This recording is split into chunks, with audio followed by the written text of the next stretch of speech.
ఈ దుర్మార్గురాలు ఏం చేసింది? ఈ ఫోటోలో కనిపిస్తున్న దుర్మార్గురాలు పెళ్లి చేసుకొని కట్టుకున్నోనికి విడాకులు ఇచ్చింది. వాట్ ఎవర్, అది వాళ్ళ పర్సనల్ థింగ్స్. సో విడిపోయిండ్రు, దాని అట్లా పక్కన పెడదాం. సరే, ప్రియుడు కొన్ని మెయింటైన్ చేసింది. ఇక ఓ తోడు లేనప్పుడు ఇంకో తోడు కోరుకుంటుంది కదా, ఆటోమేటిక్గా ఆ నీడ, ఆ చెట్టు, ఆ సాయం కావాలి.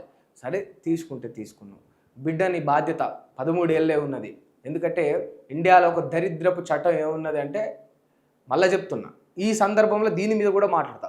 ఒక దరిద్రపు దౌర్భాగ్యపు ఒక పనికి మాలిన చట్టం ఏమున్నదంటే, ఒక భార్యాభర్తలు ఇద్దరు విడిపోతే తల్లి దగ్గర బిడ్డ ఉంటే 18 ఏళ్ళు వచ్చే వరకు ఆ బిడ్డ తల్లి వద్దే పెరగాలి అనే ఒక చట్టం ఉన్నది. దాని గురించి కూడా మాట్లాడదాం.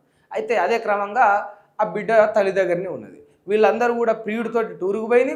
ప్రియుడు ఒక్కడే కాదు, ప్రియుడు స్నేహితులు కూడా. ఒక్కడు సరిపోడు అనమాట, పోయిండ్రు. మళ్ళీ అంటున్నా, ఒక్కడు సరిపోడు అనమాట, పోయిండ్రు టూర్కి.